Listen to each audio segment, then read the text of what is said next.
Yeah, I came up here. I came up here.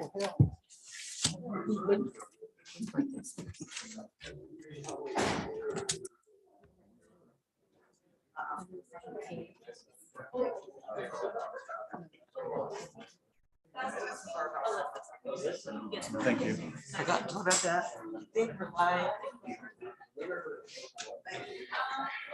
No UK this week. Huh? Got back Friday. So go back in May. Home for a month or so. It's the agreed upon routine is 6 weeks, 6 weeks home, 2 weeks there. So Probably a good feeling 6 weeks to be home. it is, but it's not. The biggest thing is on the weekends. You sometimes do other things.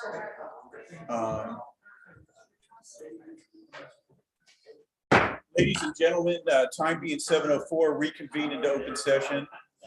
The town council to reconvene into open session and consider actions.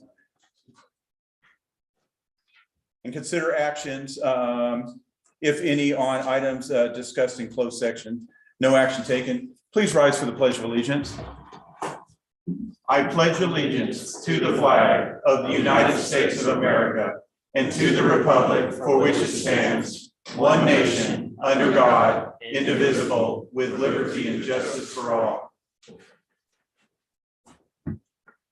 So inserting one item, done a proclamation, probably will be the last one I do in the course as mayor.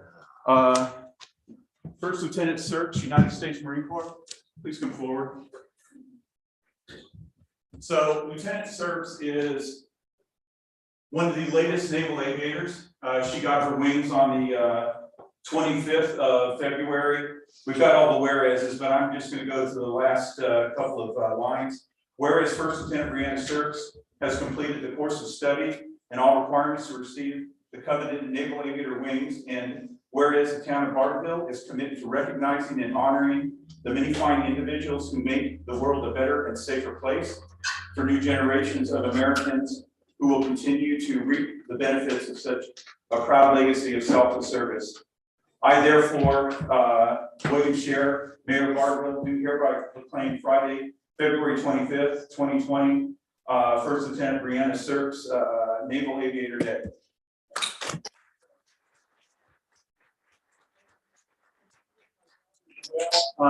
Her husband is also a naval aviator in the Marine Corps and is currently in Mississippi on fighter school. She will be an Osprey pilot, which is a tilt rotor, so she will basically be flying Marines in combat. Awesome. Thank you for your support.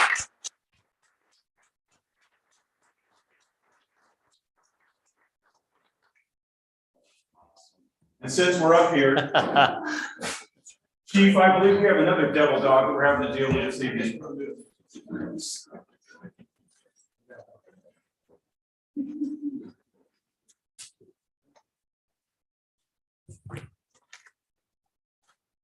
Raise your right hand. I, Arthur Wilder, do solemnly swear that I will faithfully execute the duties of police officer of the state of Texas and the town of Bartonville, Texas, and will to the best of my ability preserve, protect, and defend the Constitution and laws of the United States and this state and the ordinances of the town of Bartonville, Texas. So help me God. Congratulations, officer.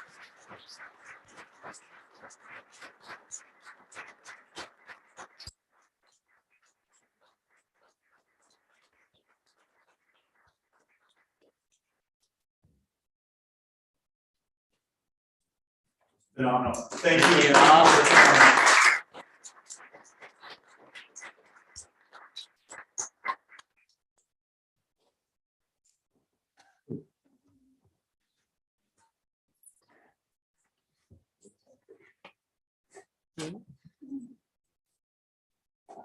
Probably has to be, Okay, public participation. Mr. Cole, do you want to wait until we get to the agenda item, or would you like to speak now? I can wait, please. Okay, great. Thank you. Okay, appointed representative liaison reports, Denton County Emergency Services District. Jim?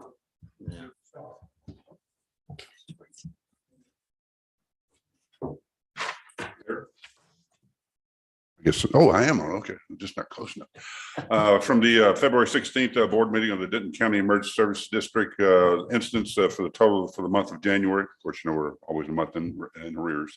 EMS 160 calls, fire 130, total for 290, an increase of right at 20 calls for the month. Licensed siren is 117, response time, dispatched arrival is 7:10. That does meet the critical 8 to 10 minutes in regard to resuscitation if we should have to conduct it for cardiac arrest. So that's great. In Bartonville, we had 24 incidents. We had 11 medical calls, 321s, no, in other words, medical or injury without a motor vehicle accident. So we had some sick people this past month. Below that, it shows you a breakout of the 321s, which is the same thing in the local communities. Motor vehicle with injury, Argyle Ford, 2 in the county, and North Lake had 2. And let's see, notoriety. Bill, you're aware, or you recall, and I think that you're aware of what has transpired. A little hiccup that we had with the Flower Mound working together about 3 or 4 or 5 months ago. Yes, You know, sir. that's resolved, right? Okay. And also, one of the main focuses right now for the ESD is replacement of the fire chief. He's retiring in July and August. So if any of you have the meet the criteria of that, you're more than welcome to file. But I believe the 22nd of last month was the last day. Some things coming up in community outreach, blood drive on March the 12th. Safe Kids life jackets on March 31st will be distributed. Emergency preparedness summit with Congressman Burgess at the Argyle High School on April the 23rd, and a child safety fair on June 11th at Liberty Christian. And with that, that's pretty much all that's going on. We're running pretty smooth. Jim, thank you for your time. Thank you so much, Bill, for all that you've done for us too. I got a question. Jim, do you feel Bartonville's getting the attention we need from ESD? Oh, yeah. Oh, yes. More than enough, like we're Yes. important to them? Oh, yeah. Okay, all right. They won't let me off the board where they've let a couple off. Well, no, that's fine. That's all Yeah. like, that's all like you hear. Okay, Thank you so much. thank y'all. Appreciate it. Chief of Police report.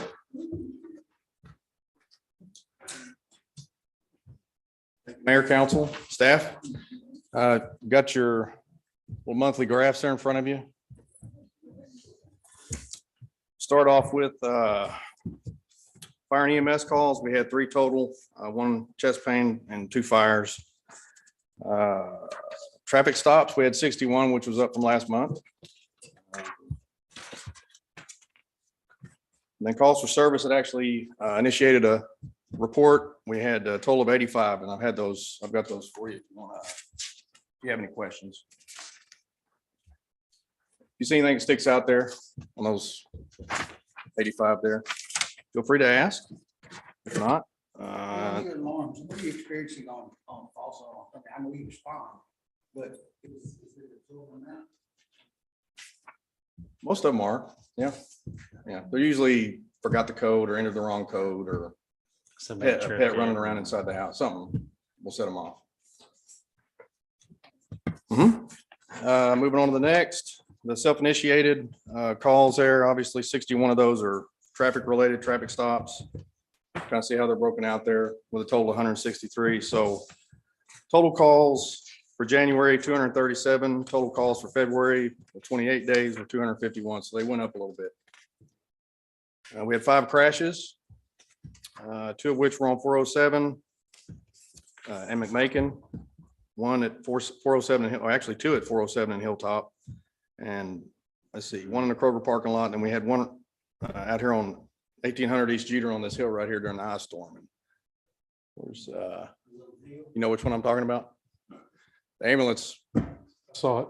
had a little issue, got slid down and hit a, yeah. So nobody was hurt, minor damage, but it was a ice related issue. Okay, flock reads this month, something was wrong with their system. They're doing some maintenance to it, so I wasn't able to get those, but you'll definitely have them for the next meeting. Blood drive, we do have it locked in. It's May 28th at the Bartonville store over there, and it's from noon to 6. So anybody, everybody, you're welcome to register for that. I just have a quick question. Is the assaults, was that commercial, on commercial property or residential? The 2 assaults? Yeah. Oh, they were residential. Okay, thanks. They were domestics. We got May 28th. What's the time? Noon to 6 p.m. It'll be right over here in the parking lot. New officer update. Obviously, you see the one we have here, Arthur. So we have another one that will be starting April 4th. And then we have another one in the works that will probably be roughly 3 weeks after that. So that would bring us up to 6. Chief, do you, from a crime and safety perspective, are we getting worse in Bartonville or are we okay? We good? Nope, we're doing good. We're doing good? Mhm. Okay, perfect. Thank you to you. Any other questions? Chief, thank you very much. Yes, sir. Appreciate it. Interim town administrator. Or, move this over. I know nobody can ever hear me. So you have all in front of you the monthly financial report for the end of February. You just want to kind of go through that quickly. The first page lists out all of the revenues for the general fund. Sales taxes, if you look at the rolling average graph there, it looks like it's kind of taking a dip down at the end. I was a little concerned about that at the end of February after 2 months with really slight decreases, but we've received March sales taxes that were earned in January from local businesses and online sales. And it was a significant increase, over 40%. So without doing the digging in that yet, I would imagine it was just a late taxpayer and we've now collected that. So it should balance right back out as soon as we add in the March information there. Property taxes collected as of the end of February, we're at right around 95%, which is what we'd expect this time of year. Most of that has been collected. Some of it will continue to trickle in over the next coming months. Franchise fees were just about 53% of the budget, which is most of those are quarterly payments. So we've received 2 out of the 4 quarters. So that's right where we'd like to see those. The other and transfer category is really primarily transfers between funds from the BCDC and the Crime Control District that both pay a small administrative fee to the town really for management of those funds. And those have not happened yet, but if they were to have been completed, we'd be at 92% of other revenue. Development fees are at 87%. This is for everything development related, excluding all of the permit activity. The majority of that is the construction inspection fees that we've collected for all of the infrastructure inspections in the subdivision, which we then pay out to inspectors to kind of keep an eye out and watch over all of the infrastructure, concrete pours and everything in the subdivisions.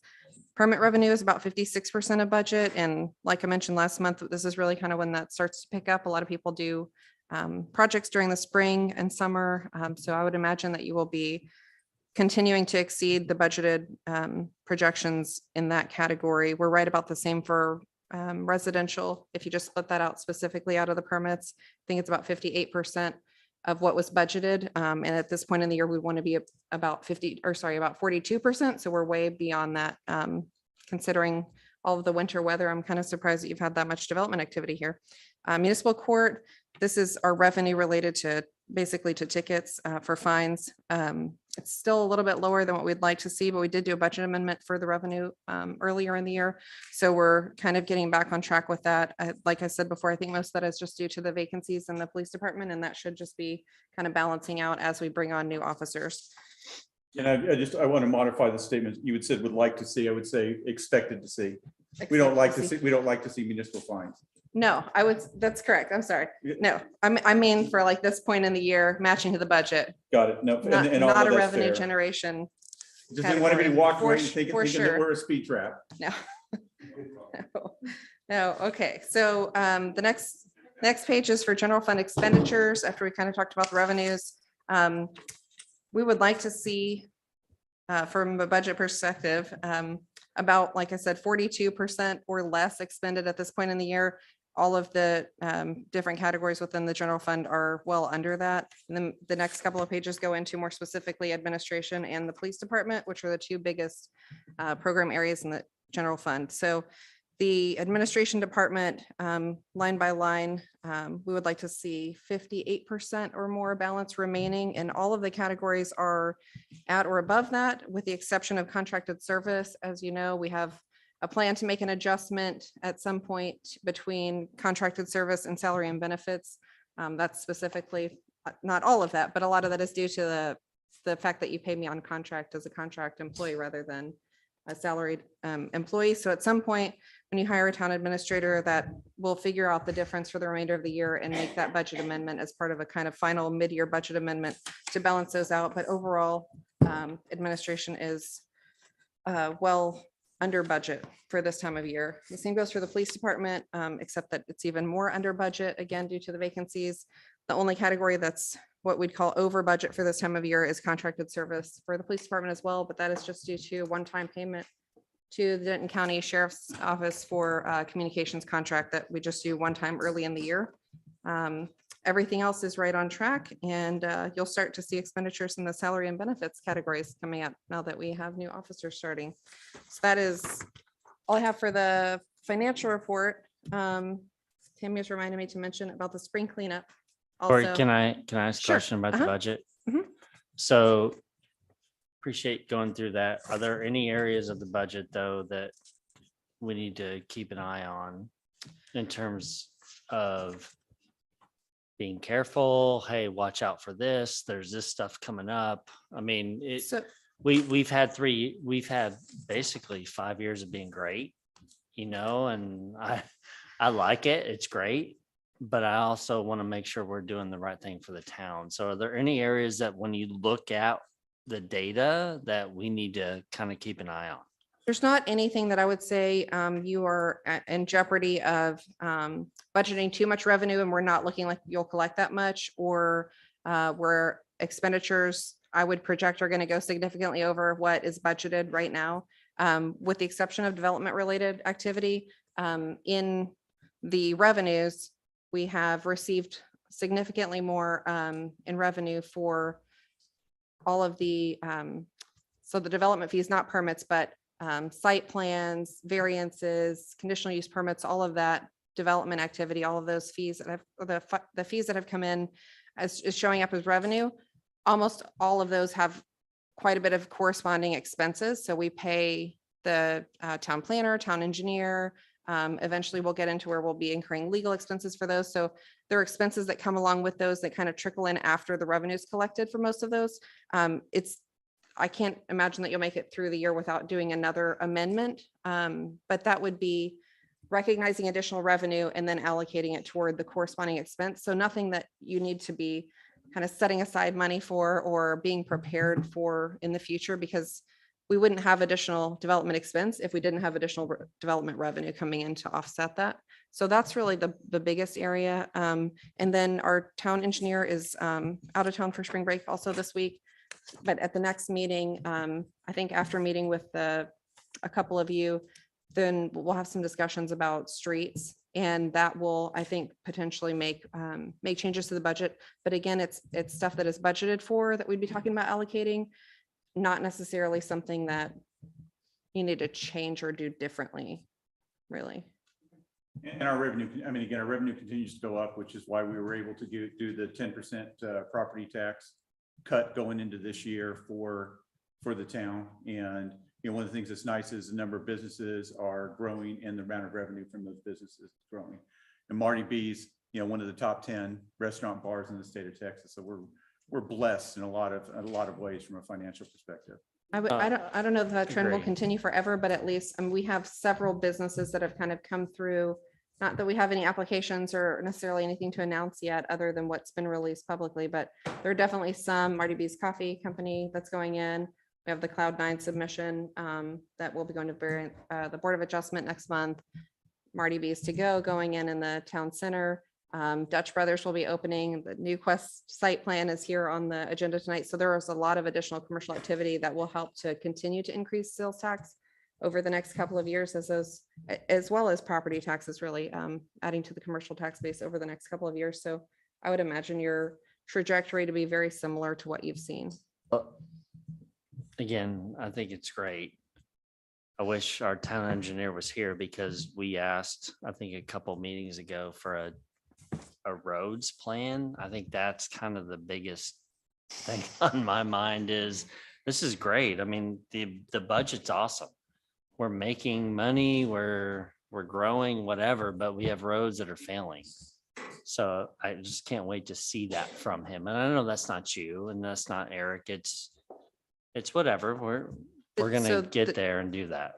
The two of you specifically, at the last meeting were kind of designated as a, you know, Exactly. kind of Yep. a little committee. So Yep. we went over some of the historical information that he was able to get from Gary and from just all the different sources of information we've been able to consolidate at this point.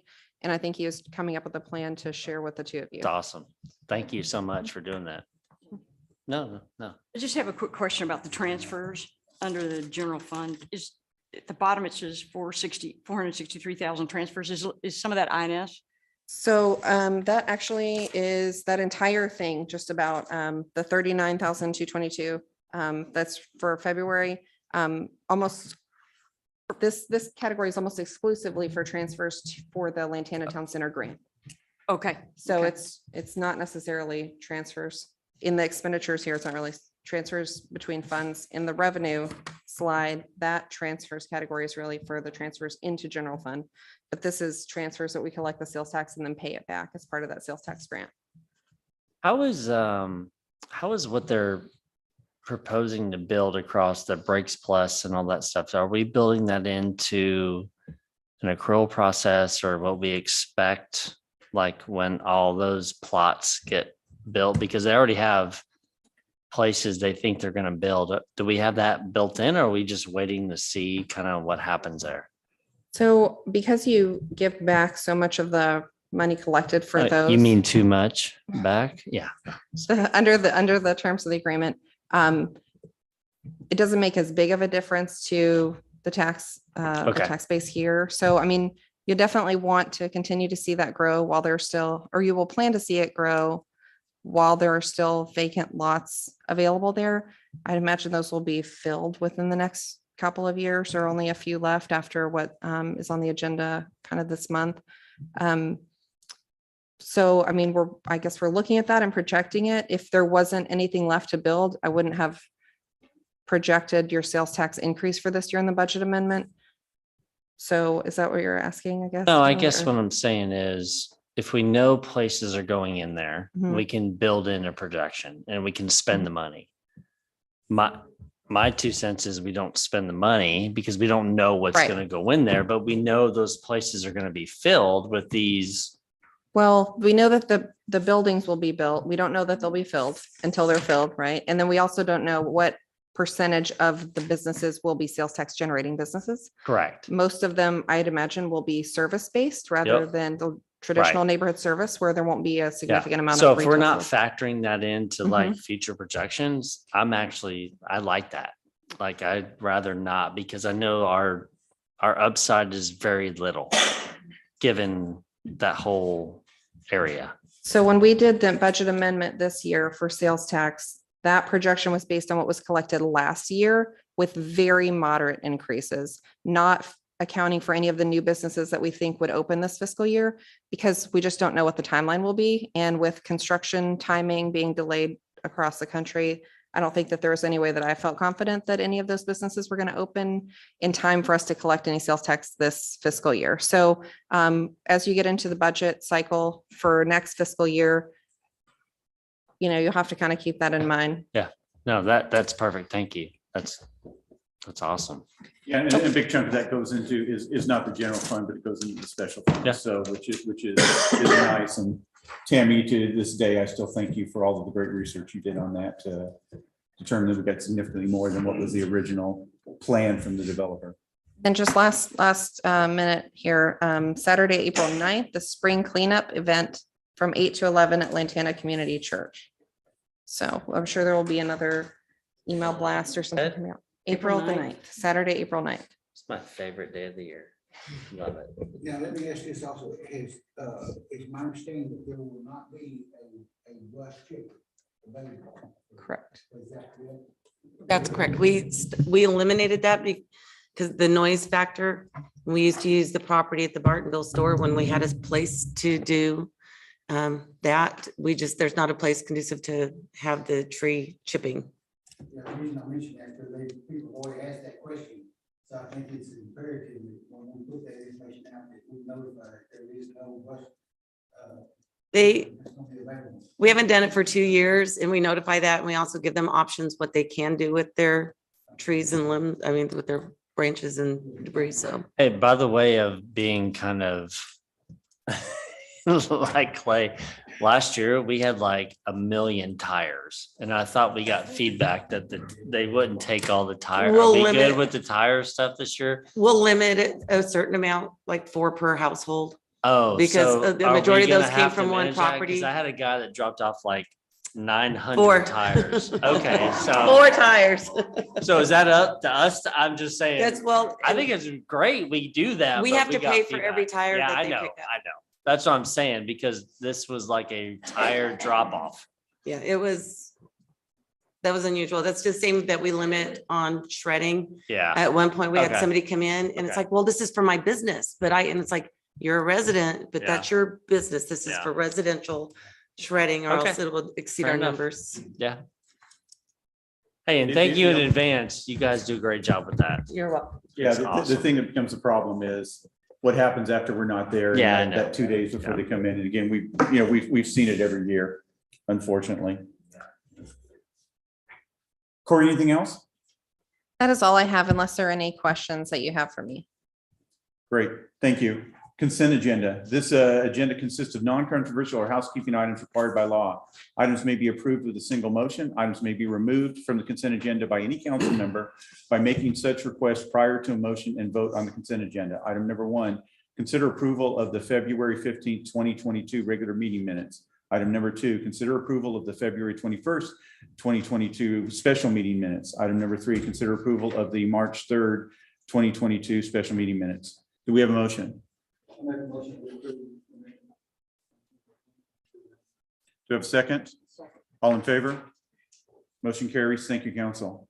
Item number 4, public hearing, new and unlisted use, automated car wash. Public hearing to consider an ordinance amending the Town of Bartonville Code of Ordinances, Chapter 14, Exhibit A, zoning ordinances related to new and unlisted use for automated car washes. The proposed amendment may add, remove, or change the definition, amend the land use table to indicate zoning districts where permitted. The Planning and Zoning Commission recommended denial by a vote of 5-0 at its March 2nd, 2022 meeting. Staff report, please. Sure. This application before you was received to consider the addition of a new use for an automated car wash, which is not something that is currently listed in the town's land use table. This would not be approving necessarily an automated car wash in any particular location, but rather just to consider adding the use into the land use table and then determining which zoning districts you might allow that use. And if you allowed it in a specific zoning district, whether you would require a conditional use permit or it might be allowed by right. So this was received recently, I think, with the intent of placing an automated car wash in the Lantana Town Center area. We received the application and we actually added a couple of additional backup documents in tonight for this presentation. So if you looked at it previously, it may have a couple of additional renderings in it. The use, we looked at just different definitions from other locations that have already listed this use in their schedule of uses or land use table and came up with a recommendation for the use definition as well as the addition into the schedule of uses specifically only in the general commercial district and only by conditional use permit, which would allow you to consider it on a case-by-case basis if an application were to come in that district. So you could consider things like traffic stacking and how it might fit in with the neighboring or adjoining properties of wherever it is proposed. We do have the applicant with us here. I believe we have a representative from both Whitewater Car Wash as well as from Newquest. If you have any questions for them, or if you'd like to discuss it further, Mayor, as you mentioned, the Planning and Zoning Commission did deny the addition of the new and unlisted use into the land use table at their meeting earlier this month. Great, thank you. So if you were to want to approve it, it would need a supermajority, just to make sure to remind you of that. We ask questions now or do we No, we wait for got the them? applicant presentation, then we'll go to public hearings, and then we'll have the time Okay. for the back and forth. Fair enough. So applicant, please state your name and address. My name is Michael Harney. I'm with New West Properties. Address is 8827 West Sam Houston Parkway, Suite 200, Houston, Texas, 77040. As I said, Michael Harney with New West Properties. We're the developer of the Lantana Town Center. Car wash use, if you go back 10 or 15 years ago, it certainly wasn't something that we sought out for our centers, because at that time, I think when everybody pictured car wash use, you picture those cinder block bays where you got the wand where you spray your car off yourself. Those aren't really in addition to any nice large scale commercial development. But over the past 15 to 20 years, we've seen an evolution within the car wash. It's gone from just being the automated tunnel that's behind the back of a gas station to being more of a full service station unto itself. Excuse me. This would be an automated tunnel, no self-wash areas or anything like that. I think you've seen them around town. You've got a little box you pull up to, and either you have kind of your easy toll pass that lets you go on through for as many washes as you can over the course of a month, or you pay per wash. And then there's self-service vacuum stations. These sites are always usually kept pretty clean. The particular tenant that we're working with on our center, I realize that we're talking about the use, not exactly about the specific site plan in this case, but the tenant has done several other developments up here in the Dallas metro area, as well as a couple of our centers. This is a use that we're seeing over the last 5 to 6 years. We've probably added them in about, I'd say 8 to 9 of our centers. We're seeing a lot of demand, and talking to our broker, he says that's one of the things he gets calls for the most out here at Lantana is, are you guys looking for a car wash user in the center? Talking with Tammy and Corey, that's when we discovered at that point, oops, it's not allowed land use. And so that's why we filed the application. I'll be happy to go over any of the information in there if anybody has any questions. They're not open 24/7. They're open from 7:30 a.m. to 7:30 p.m. As Corey mentioned, that they're proposing it be done part of a conditional use permit. So if there's something particular you guys are concerned about or that you want to see addressed in the site plan, we would certainly be open to that being added to one of the conditional use considerations when the tenant comes back in for the site plan. As Corey mentioned, by adding this land use, it doesn't mean that they could go start construction next week. It just gives them the conditions to which come back to the city and bring their site plan to you guys. Thank you. Time being 7:36, I open this public hearing. Do we have anyone that wants to speak in favor? Do we have anyone that wants to speak opposed? Time being 7:36, I close this public hearing. Council deliberation. Josh? Yeah, which part of, where would this be? I'm sorry, you just said that. I know you just went and said that. Where would this be? This would be across from Kroger. So it would be on the undeveloped side of the property. Right now, we've got 2 retail buildings in the Dutch Brothers that are in construction. Right. There's already a Breaks Plus that I think their site plan has been approved. That's the building they're building right now. So would you be Yeah. on the? So this would go next to that one, and there would still be one pad left next to Blanco Drive. Blanco Drive. Okay. Yeah. All right. So you're on the east side? Yeah, That's fine. yeah, across from the Kroger site. I just want to remind you, this is actually not for a site plan, so there's not a specific Right, site in mind. right. I understand that you're just kind of asking in general terms, but this would Correct. be the recommendation, at least the staff recommendation, which again was not approved by P and Z, but was only the general commercial district, which would be the entire Lantana Town Center district boundaries. So any of those sites, if they were to come back to request to place a car wash on one of the sites, they would need to bring in a conditional use permit application at that time. So then you could decide on a case by case basis on the site specific or specific to that site, whether or not that was a good fit for that site or not. That time, I think we kind of gave kind of a general package from the proposed tenant, kind of showing how their facilities typically look. They would bring in more detailed site-specific information at that time. Do we know why P and Z denied this? Like, what was the feedback? Like, why did they say no? High level again, what was it? I mean, we obviously are not looking to see what was in their minds, but what was discussed in Yeah. that meeting that. Just the history that they specifically have not ever wanted to have a car wash as a use. And so that's why this textual change is being proposed. Question, Ed, if we are ever asked, planning and zoning or us are ever asked to approve something that is not allowed for or not specifically addressed, how's that handled as a one-off? You're asking for some legal advice? Yes, that sounded like legal. Then I would recommend that we go into executive session with me. All right, let's do it.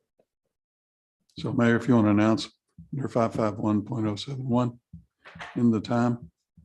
Okay, time being 7:39, we are convened in a closed session. I recommend we go into the small chamber as opposed to asking this body to move.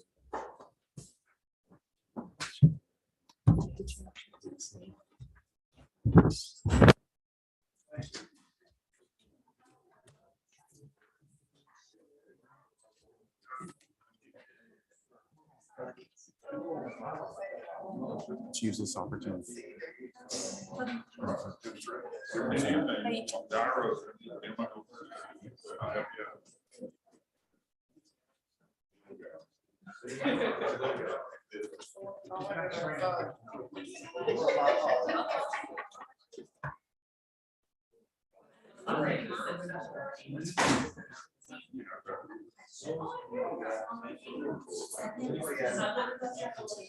Yes, and that's not done by the town, that was being done by the town center. Okay. I got confused with something. Yep, that's gonna be a fact. Okay, thank you. You're very welcome. How are you doing? I know. We give you more opportunity. There you go. Thank you.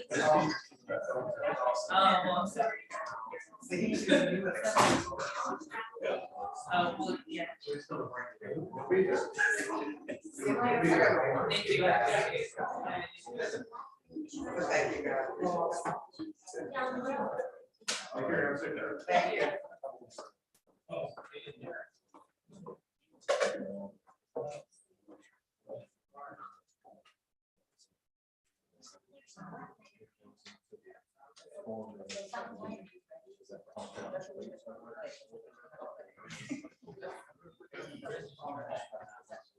Well,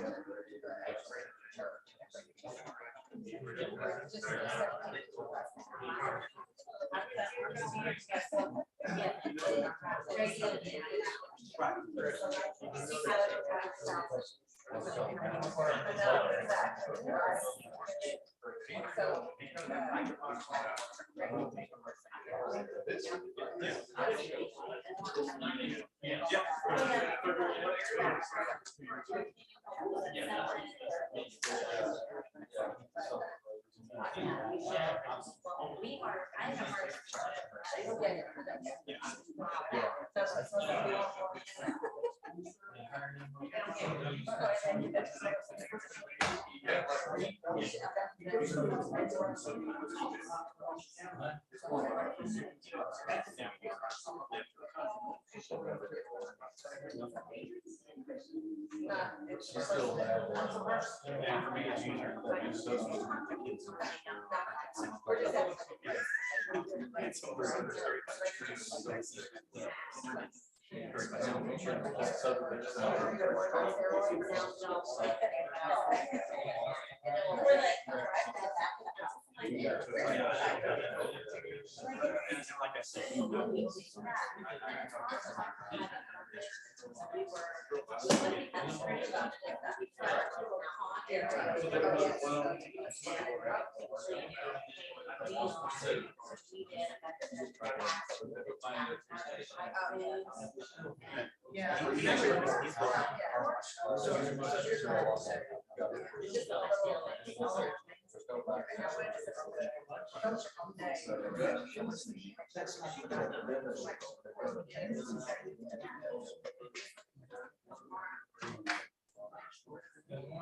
No, we did try Wednesday.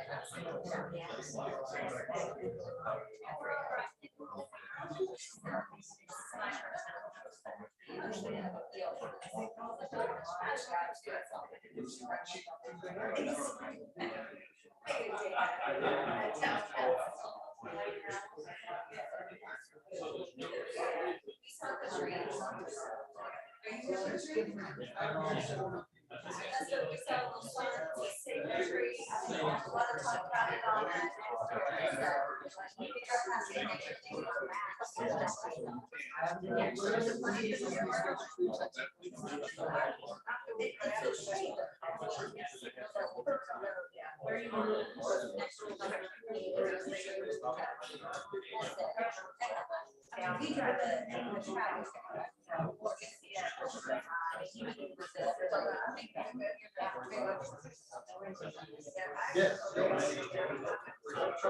Yeah, you got.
Especially Amazon.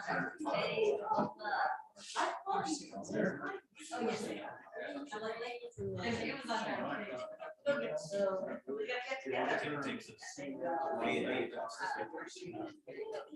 What's he gonna do in this tournament? You know, having watched them this year, I think that we first got.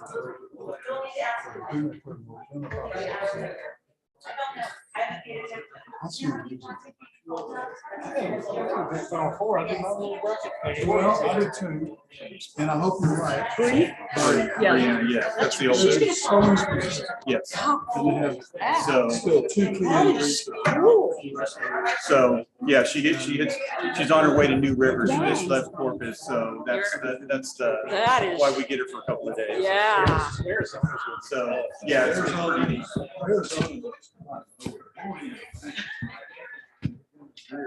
I know it. They were, see where Joshua Clay went? See where Joshua Clay went? Tell them to come in. Well, you know, I have been with him.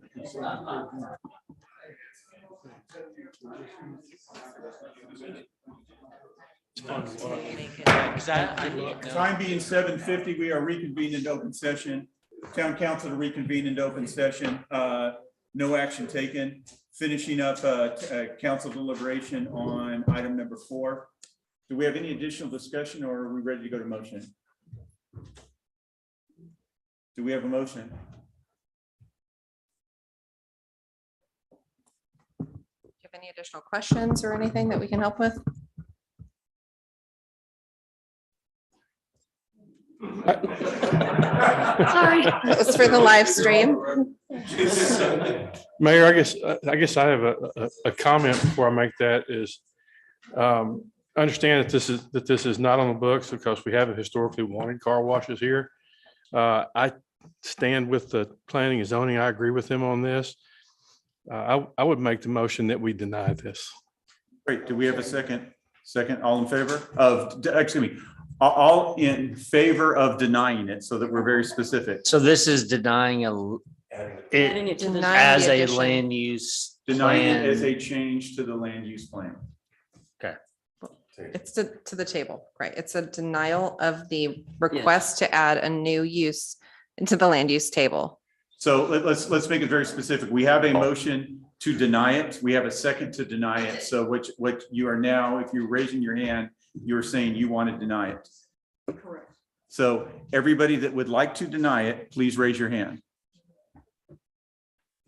All right, thank you. The motion carries to deny it, yes. The verbiage always seems to be a bit interesting. Item number 5, site plan amendment, AS 114, Lantana Town Center Phase 2. Public hearing to consider a site plan for a 11,200 square foot retail building being part of the 10.821 acre tract of land described as Lantana Town Center Phase 2, Block 1, Lot 1, generally located on the north side of 407, more commonly known as 3701 FM 407 East Bartonville, Texas. Staff report, please. Sure. Mayor and council, this is an application for a new site plan for the construction of a new shell building, about 11,000 square foot building that would house 5 lease tenants.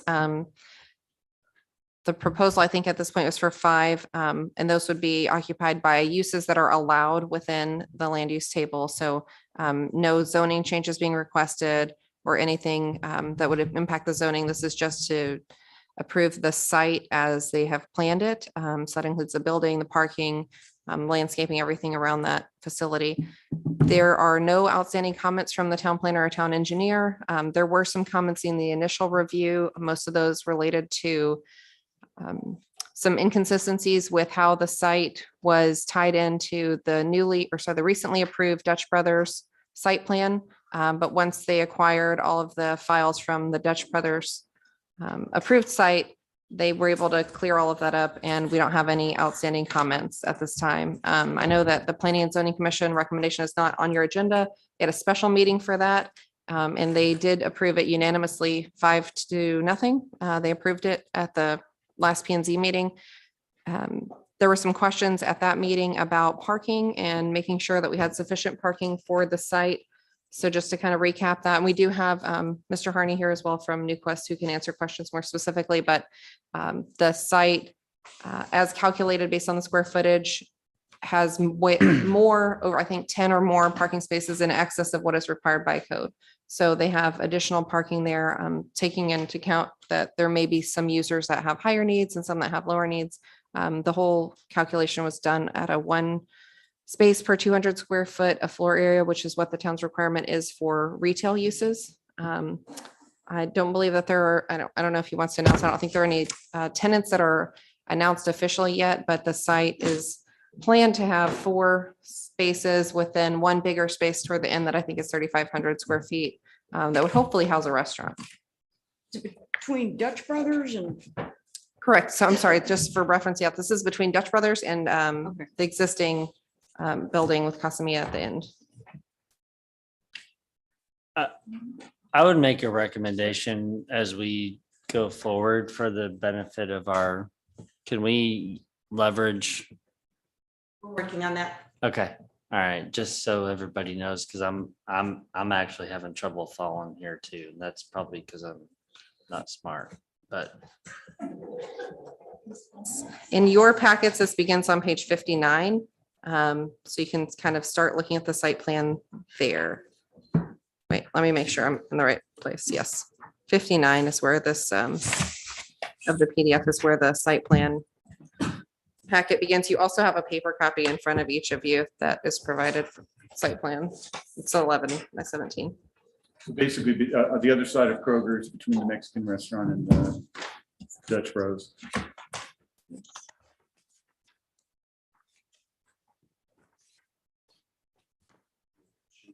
Sheet C 1.0, you'll see the track 12 in relation to the resident site. And then if you look at C3, you'll see the specific. Yeah, C 1.0, which is the 4th sheet in the paper packet, shows it as it ties into the existing construction and the construction that's underway now. Page.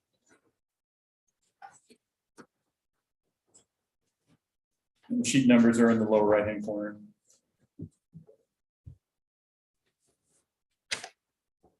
So as you can see that. Exactly that address.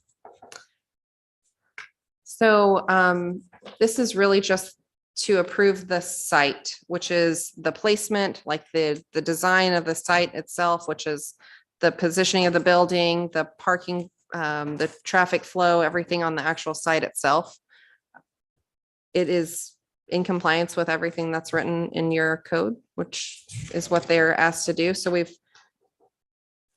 had one initial meeting and kind of kicked off the conversation. They made a submission, and then we had just a few minor changes that they were able to adjust and send back. As part of this, we also looked at a master parking plan, which included all of the parking for the whole area to just kind of look at overall the parking spaces.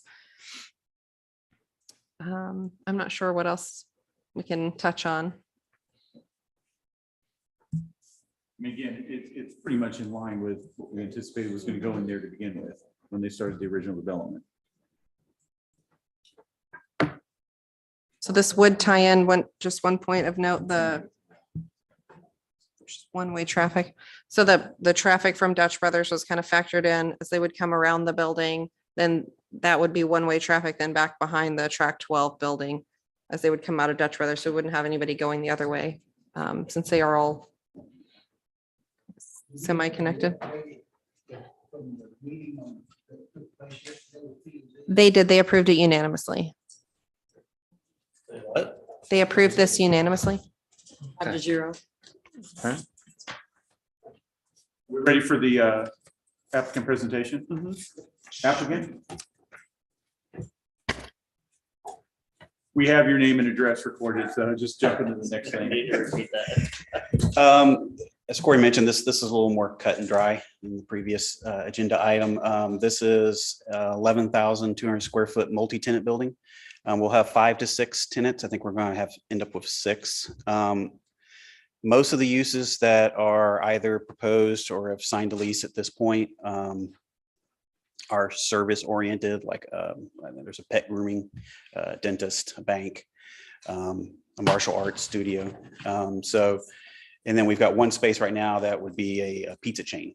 So at this point, we don't have any high parking users, and the ones that we have, obviously a dentist is a daytime user, the martial arts is an evening user. So we've got a good balance, I think, of crossover of parking, as well as it kind of shares parking with retail 11. So parking's not an issue. As Corey mentioned, we meet all the ordinances and the development requirements. I would apologize. Normally we would come to you guys as part of the plan approval and permitting phase. We didn't know the city had added a site plan approval since we had done what we call retail building 11, which is the existing retail building out there. And when we went through our normal permitting process with a freshwater supply district, and they forgot to kind of flag us that we need to come in for site plan approval. So That's what I thought. You've broken ground over there. yeah, well, we actually went vertical walls today, but yeah. Yeah, but and just to add to it though, I will tell you, I use the services over there. I have never seen the parking in front of 11 ever more than 30% full. Right. I mean, it's not like there's ever been a major parking area problem. Yeah, as a retailer, it's one of those things we want to be careful with. Obviously, we'd love to have full parking because that means everything's going great. But so far with the balance of uses over there and the different timings, we haven't had any issues.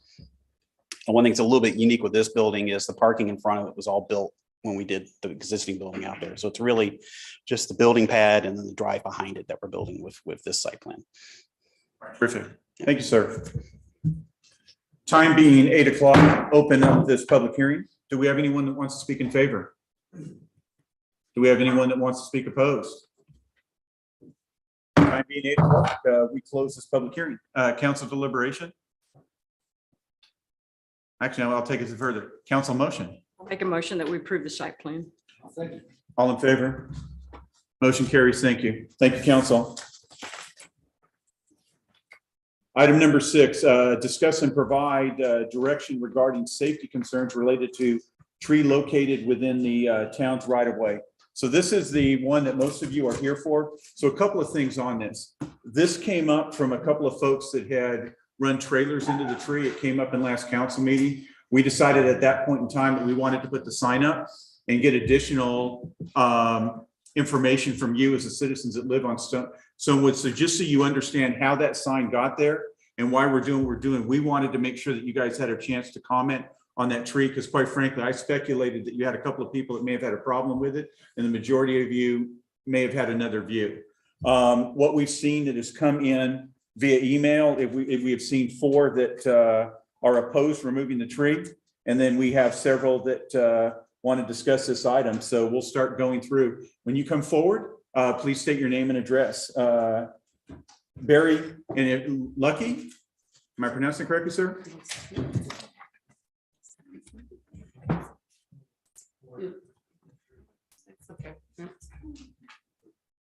Very lucky. I'm at 303 Stonewood Boulevard. I want to personally thank you. I did not know that y'all did the sign down there to make us aware of it. So I really appreciate you giving us the opportunity to speak. Most of y'all I know from being around. I've been here since 2008. I can tell you that I live exactly a half a mile from that tree because my boys told me they had to walk a mile to the school bus every time they went down there, even though Argyle's school bus can make that corner and not hit that tree. Denton school bus could not, but they can. I've lived here since 2008. I have seen the fire department bring big fire trucks down that street. Never had an issue. I pull a 30-foot gooseneck trailer every week. I have no problem making that corner. Now, if the officers know of some kind of safety reason, I'm all about safety. But if somebody can't drive a trailer, I can take them out to Kroger parking lot and show them how to make a corner. But other than that, I'm for the tree. It's been here. It is a landmark. Most of the people, if you don't know, our addition is called Stonewood Acres. And that tree has been there ever since our development, way before I came around, has always been there. I'm surprised the tree's still alive with all the concrete around it, but it is. In fact, we should probably get a water truck out there and water it and give it a haircut every so often. But anyway, I know that a lot of my neighbors are for it. You probably got their emails. Some of them are out of town and couldn't make it tonight, but I'm for keeping the tree.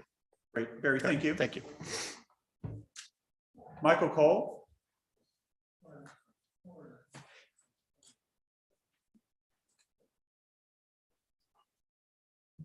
My name's Michael Cole. I live at 505 Stonewood Boulevard. I came to Bartonville in 2019. My dad got sick and died, and I came out here to help my mother. And I talked with her about this, and she feels the same way I do. We both like the tree. It's good to hear the history of the tree. I wasn't sure of the history of the tree.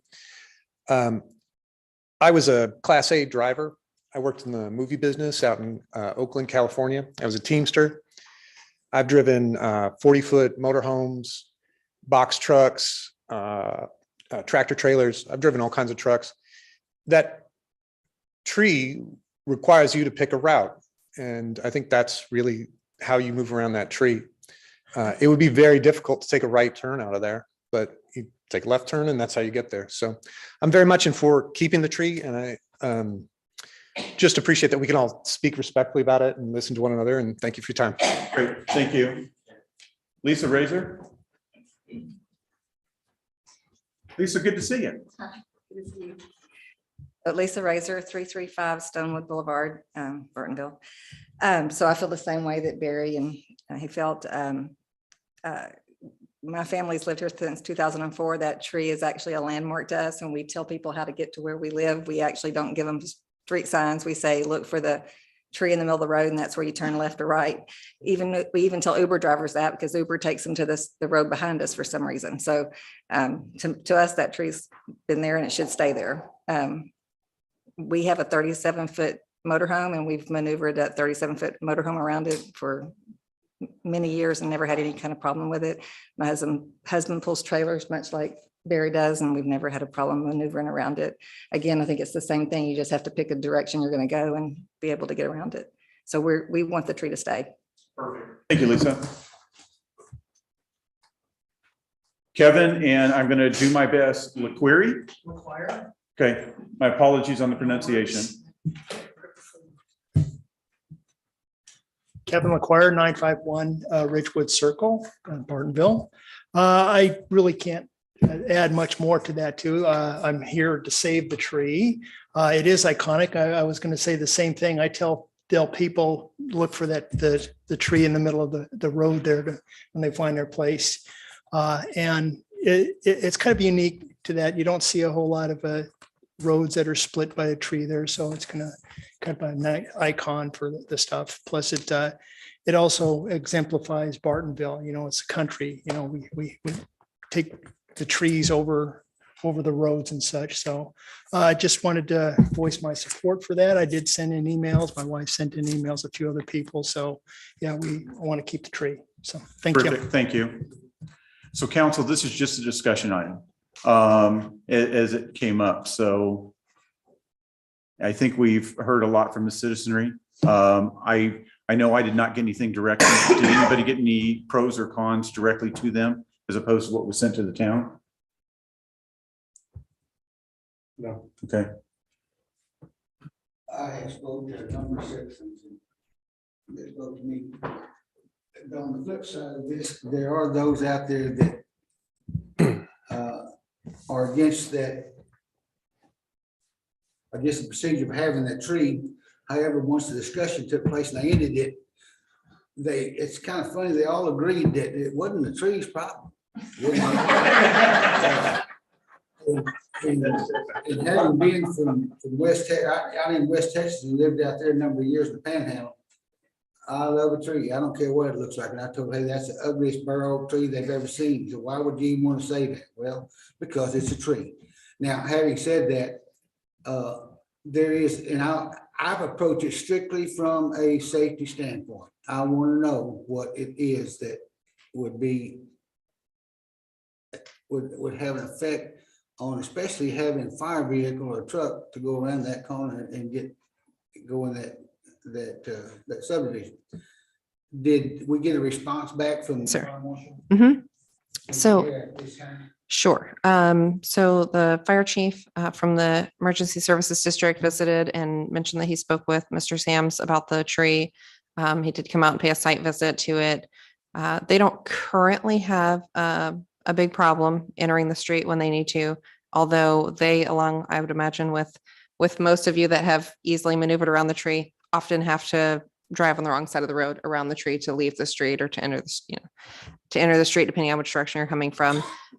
So we talked a little bit about potential for widening either of the sides, leaving the tree in place and widening on either side. They are obtaining a new ladder truck that will be here, I think, sometime within the next year. And he said they would not be able to make the turn in the new truck. And so they are asking that we would consider the addition of 9 feet of paving, I think was his estimate, but we'd have to really get out and look at it, which is why I asked or made a note in the recommendation to allow us to work with the town engineer to look at what right of way is already there, look at how much would need to be widened on either side of the tree. I think it's more on the south side of the tree. I think it's narrower than on the north side, but he said that it's something that they would look for.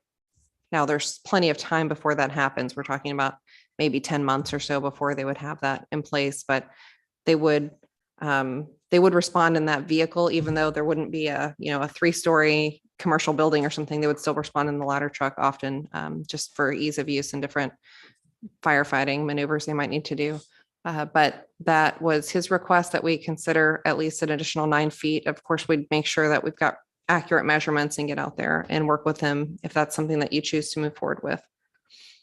See, in the discussions with the residents, once that option was put on the table, they kind of took a deep breath, well, that's a great idea, because now if we can widen that road, we save that tree. Well, I think it's worth the effort on our part, on the town's part, is to look and do some research and see extending, especially the south side. Now, there is about a 2.5 to 3 foot drop off in there, and I have seen vehicles go across there with the tandem axles in the air going across that curve. Have it been a straight axle, that would have went in the bardage. But having said that, some citizens told me, well, I drove off in that bardage. I had to get so-and-so to come down and pull me out.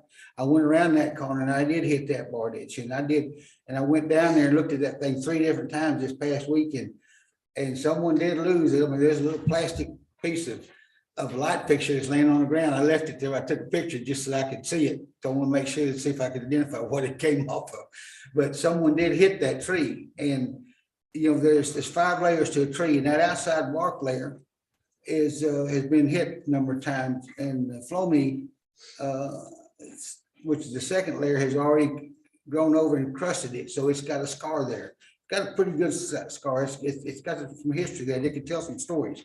But I guess what I'm proposing would be that at some point we take a look at this and see what our options are, is to go and extend the areas on both sides, especially the south side, to see if we can't widen that, because there's only 13.5 foot and there's 22 foot on the north side and 13 on the south.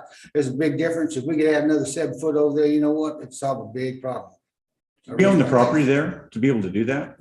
Well, that's what I was saying. I'm not sure. We would have some right of way outside of where the paving is now, but I don't know the specific limits of that. So that's what Chris said. He would look at how much right of way we had on both sides and where we could potentially add additional paving if it was needed. I don't know that it's necessary on both sides. It may just be one side. But he said he would look at that and come back to you with a recommendation. And then outside of the right of way, we'd have to get with the homeowners to give up part of their land to do that. And I'm sure that's kind of an issue. Let's just focus on the right of way right now. I think we have So, plenty of. try right not of way to do do that. Yes, so Try at not this to. Yeah. juncture, it sounds like we need additional information. And so I would recommend we postpone this, let the staff do a little more work, and we bring it back next month. Are we all good with that? Great. Got the direction then. Thank you very much. Item number 7, actually, one more thing on this, since we got everybody from Stonewood here. One of the things to keep an eye on, so I leave office next month. One of the things that was agreed to when the water tower was done was an 8-inch line from the water supply company going into Stonewood. We're getting very close to the end of that time period when that needed to be done. So again, just so that you guys are keeping an eye on it, hold the council responsible and accountable for that to make sure we get that additional water pressure in, because that was part of the agreement at that particular point in time. Item number 7, discuss and on amending the Town of Bartonville Code of Ordinances, Chapter 14, Exhibit A, Article 14.02, Ordinance 361-05, the zoning regulations for the Town of Bartonville by amending Division 4 Special Requirements, Chapter 20 Fencing, Walls, and Screening Requirements. So this came from me. So this specifically, we put a lot of things in place around 407 and what we wanted to see, because we did not want to see a repeat of what's happening in Lantana, where you basically have the entire road is nothing but brick wall. And so we put some transparency and some requirements in there. We did not do that for McMakin. And now we've got McMakin, the one side of McMakin that's turning basically into several mini subdivisions, however you want to define those as is. So wanted to bring forward to this body to sit there and say, okay, do we want to put something similar in place so that we don't end up with, again, what we were trying to avoid, which is driving down the roads and you're looking at nothing but a brick retaining wall. I think we should do it all over town. Great. The only area that's going to be affected is going to be the east side of the. Your microphone, please. If you look at extending it throughout the entire, or to Bartonville, the east side of McMakin is the one that's being developed now, and that would be the one that's most affected. If you look at the Broom Road, of course, McMakin on the east side is already covered, but Broom Road has already got established homes and residences. They're at Broom Road and McMakin. You also have established residences, except for the Rusty Ranch over there on the very corner of Broom Road and Porter. And then you would have Stonewood, which is already developed. And then you've got Jeter and McMakin, which is already the four corners, and the only one that'd be affected would be the southeast corner. So I would say that we certainly need to address the area on McMakin, because that's where the next potential problem would be. So this, anything that were to go into effect now would just be prospective from this time going forward. And what we're asking for right now is really direction on drafting that ordinance and then calling for public hearings, because it is an amendment to the zoning ordinance. So it does require public hearings. If you choose to call for public hearings tonight, I have a few hours tomorrow to send out a notice to the paper for public hearings in April. If it's beyond this, then it would be pushed to at least the following month. I know that this is a fairly easy change to make, to extend it to McMakin.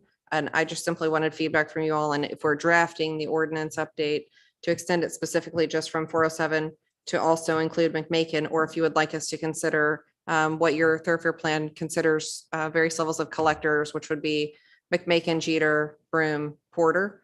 That would also be a fairly easy change in the ordinance if you want to include all of those. I don't know if that's something that you want to do. So what exactly are we asking? Like, what So are we- basically what we don't want is we don't want solid walls. We want to control with cement. So let's use McMakin as a primary example, because really that's where it came in. You've got one side of McMakin's got all the homes and they've got all the people in there. We didn't want them staring at a solid brick wall. I mean, it goes back to our kind of our standard, which is the people that have moved in here, when you moved in, you had a certain level of expectation. You know, we have to make sure the rights of the new landowners are protected, but at the same time, token, make sure that we do not impact the lifestyles that everybody moved out here for, which is part of the country feel. So require a transparent veracity as opposed to a solid wall on there. I would almost propose that, again, the biggest place we're going to see this, we do need to look at it for the entire town, but McMakin's probably the most urgent need, just because you can see what's going on there. We've got the one subdivision going in, which it's there, so it's grandfathered in, but we've got two other areas in there that, have a high probability of something happening fairly What did we quickly. decide for that cross from Tractor Supply? That's transparency. It's transparency, So it yeah, was so the same- So you it could was- do like it's the it was same. Same thing, So- because Yeah. we told them no on the brick. Right, the Correct. ordinance And so, requires fifty really, that's percent the model. transparency. Do what? The ordinance requires at least 50% transparent walls, so they can have, they can have stone columns, but it has to be transparent at least 50%. And so that's what, See through it. this would just be extending that same verbiage to other areas. Yeah, of town. So it becomes fairly easy, because again, we've got the model. Right. Great idea. Yeah. So, okay, so can you do something to get it posted then? Because the biggest thing is McMakin. We don't want something to get dropped into McMakin in the short term. So this would, we'll send the Please. public hearing. The public hearing won't really matter if you want to include it to just McMakin or whatever. You could still have that conversation as part of the public hearings and get feedback at that time. Perfect. You got your direction, public hearing. Thank you very much. Item number 8, discuss and consider request from Denton County to use Town Hall as an early voting polling location for the May 24th, 2022 primary runoff location. Do we have anything scheduled during that time? Yes, so, item here, my apologies. Someone tore this agenda back up. I will do it by memory. Denton County asked to use Town Hall for an early voting location and a election day polling location for the primaries, as to keep it for continuity for the public, because they're used, that's where they voted last time. The only item that we have is the council meeting. So I told them I wasn't sure you do it because it's the May council meeting, which will be your last meeting. It'll be the meeting where we swear in the new mayor. So that's the only conflict. The church sanctuary is available to use on May 17th. So I told them I'd bring it to you for your consideration. And I think we need to support it. It's better for the citizens, better for everyone else.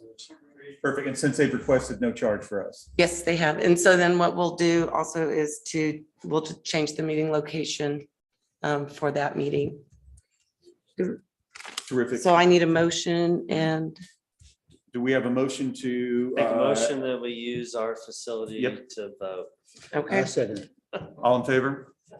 Motion carries. Thank you. Last item, which is not on the agenda, but is exceedingly important, is on Thursday.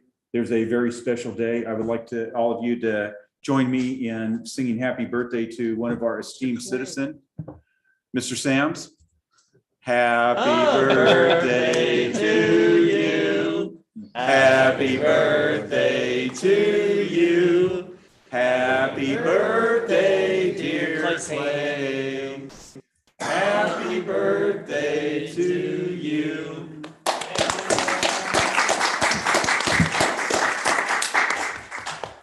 Thank you. 22, 23? Well, you know what? I hate to admit this, but I can remember when I was a kid growing up, looking at my grandparents and, I turned the big 75. And here, when I turned 70, it's like someone turned the darn light switch on and I'm feeling every age of it. I tell you. But thank you very much. All right, thank Just you. have a green beer for me. That's right. Very We good. will. Okay, time being. Can I ask another question? Oh, please. And I think I missed this opportunity, but can we go back to where we had the representative liaison reports that can we cover an item there at this time, or is it water on the bridge? Is it something that can wait until next month? It could. Okay, let's just go ahead and wait till month. You got a future agenda Yeah, item? future agenda item. I wanted to just bring up and discuss possibly putting a flag by the horses over there. Okay. Some of the Green Oaks folks wanted a flag over there, and I think that's a nice thing to talk about. The Community Development Corporation has that on their agenda, so Okay. because of that property, and we're looking into Perfect. some things on that, so that'll be probably a recommendation coming from the Community Development Excellent. Corporation. Okay, So rather than putting it on this agenda, it is on theirs, great. and it would have to come to you before that. Thank you. Great. Thanks, Tammy. Time being 8:22, we are adjourned. Thank you all. Thanks for attending. Young man. Shit.